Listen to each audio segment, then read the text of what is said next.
अगर आप लोग ट्रेडिंग के लॉस लूप में फंस चुके हो, लॉस लूप मतलब आप चाहकर भी ओवर ट्रेडिंग नहीं रोक पा रहे, चाहकर भी अपने रूल्स पर स्टिक नहीं रह पा रहे, चाहकर भी अपने सेटअप को फॉलो नहीं कर पा रहे, तो यानी कि आप एक लॉस लूप में फंस चुके हो। तो इसका सॉल्यूशन क्या है? तो इस वीडियो में मैंने बहुत डीप एनालिसिस करके बहुत डिटेल में वीडियो बना रहा हूँ। मे बी आपको यूट्यूब पे ऐसे हज़ारों वीडियोस मिल जाएं, लाखों वीडियोस मिल जाएं, लेकिन आपको इतनी डिटेल्ड रिसर्च, इतनी डिटेल्ड एनालिसिस करके कोई ही नहीं बताएगा। गारंटी ये स्टेप्स अगर आप फॉलो करते हो तो काम करेंगे ही करेंगे। तो सबसे पहले स्टेप पे चलते हैं। सबसे पहला स्टेप है वो है हमारा टेक अ ब्रेक। अगर अभी तक आप रेगुलर कंसिस्टेंट ट्रेडिंग कर रहे हो, कंसिस्टेंट लॉसेस कर रहे हो, तो भाई सबसे पहले आपको ब्रेक लेना पड़ेगा एक ट्रेडिंग से, ताकि आपका ब्रेन ना खुद को रिवायर कर पाए, खुद की रिपेयरिंग कर पाए।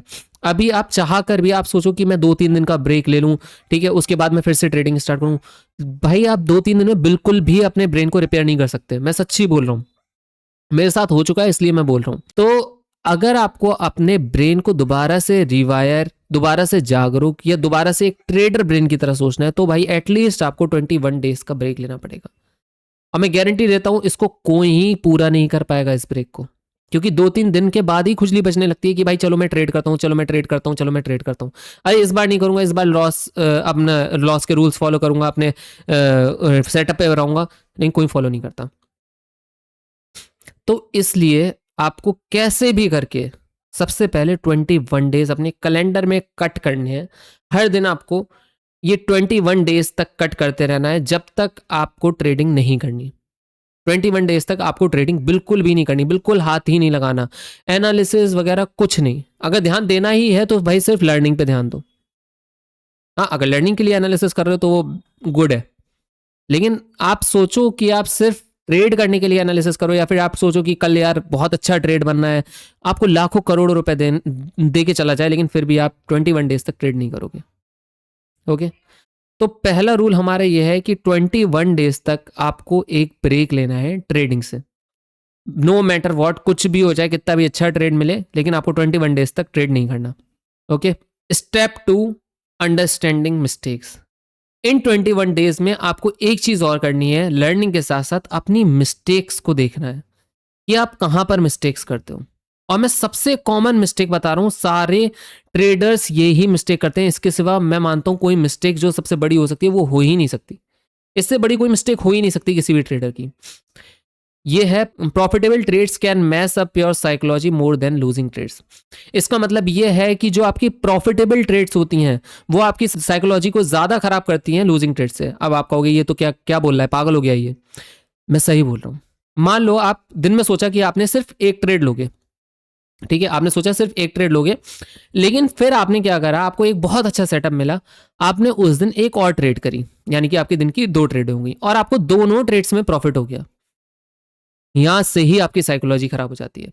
नहीं, आप लोग क्या सोचते हो, आप लोग सोचते हो कि यार मैंने दिन में एक ट्रेड लिया था, उसके बाद दूसरा ट्रेड लिया या मुझे उसमें लॉस हो गया, तो फिर मैंने ओवर ट्रेडिंग कर दी ना। आपकी यहां से साइकोलॉजी खराब हुई नहीं है, मैं जेन्युइनली बोल रहा हूं, आप अपने आप को आजमा के देख लेना, आपकी यहां से ये लूजिंग ट्रेड से साइकोलॉजी खराब नहीं हुई, आपकी विनिंग ट्रेड जो आपने ओवर ट्रेड करी उससे साइकोलॉजी खराब हुई, क्योंकि माइंडसेट आपका यहीं पे बदल गया। आपने सोचा कि यार मैंने पहली ट्रेड में प्रॉफिट कमाया, दूसरी ट्रेड में भी प्रॉफिट कमा लिया, लेकिन जिस दिन आप पहली ट्रेड में लॉस करोगे आप सोचोगे कि यार दूसरी ट्रेड में तो मैं प्रॉफिट कमा ही लूंगा, और वहीं से जब उस दूसरी ट्रेड में लॉस होता है तो over trading, revenge trading, emotional disbalance, आपकी कई ऐसी चीजें होंगी जो आपके ट्रेडिंग अकाउंट को ब्लो कर देंगी, आपकी ट्रेडिंग लाइफ को बर्बाद कर देंगी, और कभी आप उससे उभर नहीं सकते।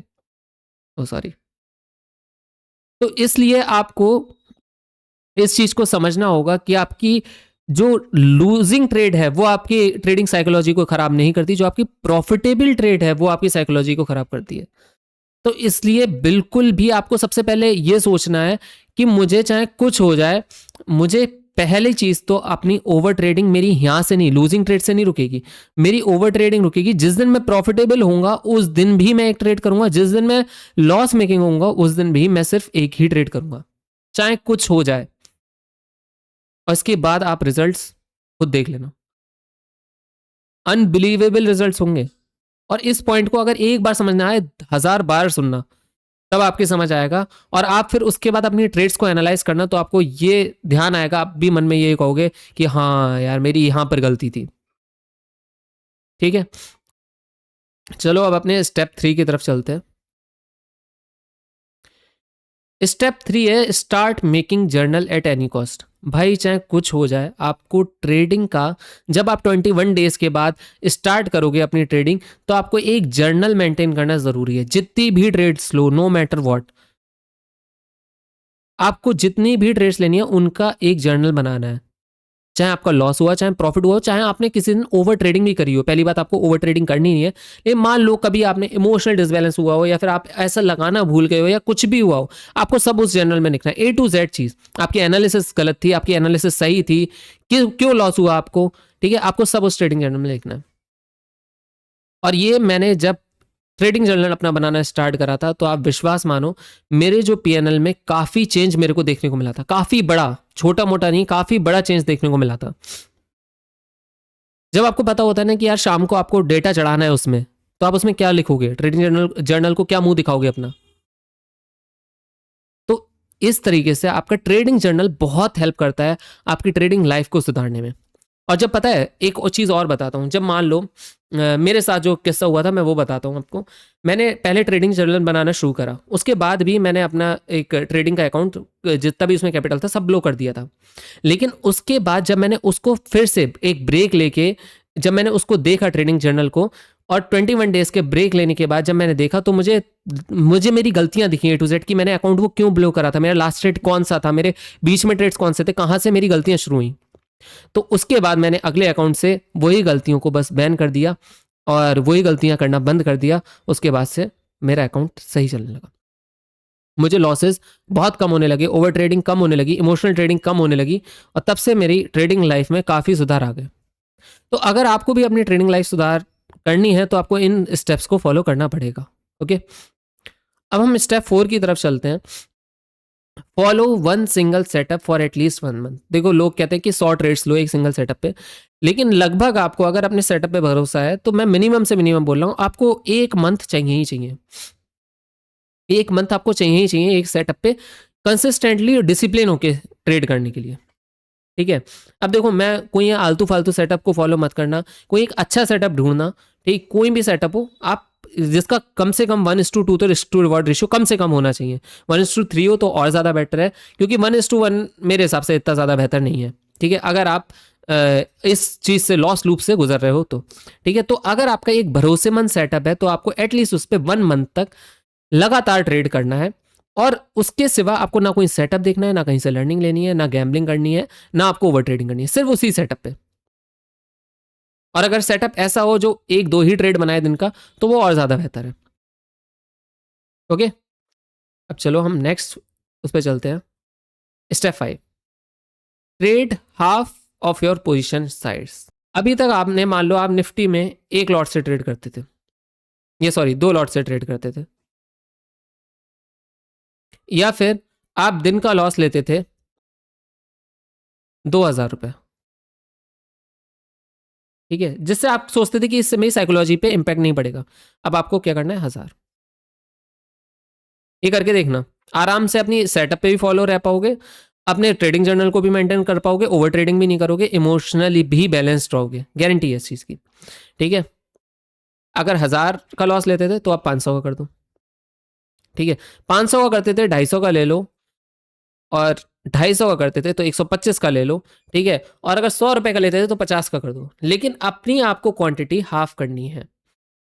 ठीक है, और इसके वीडियो, पिछला वाले वीडियो जाके देख लेना, मैंने उस पर अच्छे से बता रखा है कि आपको क्वांटिटी और रिस्क मैनेजमेंट किस तरीके से मैनेज करना है। उसमें आपको पूरा डिटेल्ड वीडियो वीडियो मैंने बना रखा है, उसमें आपको पूरी डिटेल्ड नॉलेज मिल जाएगी कि उसमें आप अपने क्वांटिटी को और रिस्क को, और आपको किस तरीके की ट्रेडिंग करनी चाहिए, किस तरह से ट्रेडिंग करनी चाहिए, ताकि आप क्वांटिटी और रिस्क मैनेजमेंट को अच्छे से फॉलो कर सको। तो अगर आप ये 5 रूल को फॉलो करते हो अच्छे से, पहला, टेक अ ब्रेक। पहले आपको 21 डेज का ब्रेक लेना है। ठीक है, 21 डेज के ब्रेक लेते समय आपको ये 21 डेज में अपनी मिस्टेक्स को अंडरस्टैंड करना है कि आपने क्या मिस्टेक्स करी, ध्यान देना है। जो मैंने ये गलती बताई, इसको आप दोबारा से लेक्चर में जाके सुन सकते हो अगर समझ नहीं आया। इसको ध्यान रखना है आपको, और आपको लर्निंग पे ज़्यादा से ज़्यादा ध्यान देना है 21 डेज तक। उसके बाद स्टेप 3 है, आप जब 21 डेज के बाद लर्निंग करने के बाद, एक अच्छा सेटअप ढूंढने के बाद ट्रेडिंग स्टार्ट करते हो, तो उसका भाई जर्नल आपको बनाना ही है। एट एनी कॉस्ट आपको A to Z ट्रेड लिखनी है, ठीक है। भले ही आप कुछ भी करो, लेकिन आपको रात में जर्नल बना के ही सोना है, ओके। फोर्थ स्टेप है, एक आपको सेटअप ढूंढना है। ये 21 डेज में जो आप लर्निंग करोगे उसी में ढूंढोगे। एक अच्छा मेंटर ढूंढना पहले, तो सबसे पहले। फिर 21 डेज के बाद आप इन 21 डेज में जो एक कोई भी सेटअप सीखते हो, आप उसको 1 मंथ तक फॉलो करोगे बिना कुछ एनी एक्सक्यूज के। आप उसके सिवा कोई सेटअप फॉलो नहीं करोगे, सिर्फ आपको सिंगल सेटअप 1 मंथ तक फॉलो करना है। और जो लास्ट एंड फाइनल स्टेप है वो है, अपनी ट्रेड जितनी भी आप लॉस लेते थे उसका आधा कर दो लॉस, ठीक है। जो आपको लगता था कि मेंटल हेल्थ पे आपके इम्पैक्ट नहीं पड़ेगा, बिल्कुल आपको इमोशनली इम्पैक्ट नहीं कर सकता, उसका भी आधा कर दो। आपको 2000 आपको लगता है कि आपको इमोशनल ट्रेड नहीं करोगे आप, 2000 का लॉस होगा, या रिवेंज ट्रेडिंग नहीं करोगे, तो आप 1000 पे करो, आधी उससे भी आधी कर दो।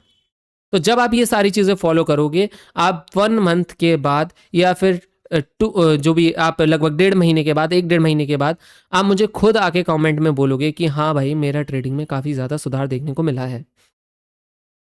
ना आप फिर उसके बाद ओवर ट्रेडिंग करोगे, ना आप रिवेंज ट्रेडिंग करोगे, ना आप इमोशनल ट्रेडिंग करोगे। सारी चीज़ें आपकी हल्के हल्के करके ख़त्म होती जाएंगी। और एक बार ये फॉलो करके देखो, उसके बाद कमेंट सेक्शन में बताना। तो अब मैं लेक्चर को एंड कर रहा हूँ, और जिनको क्वांटिटी के बारे में देखना है, क्वांटिटी और रिस्क मैनेजमेंट के बारे में, वो पिछले वीडियो जाके देख सकते हैं, मैंने डाल रखा है। ओके, मिलते हैं अगले वीडियो में, तब तक के लिए बाय बाय, टेक केयर।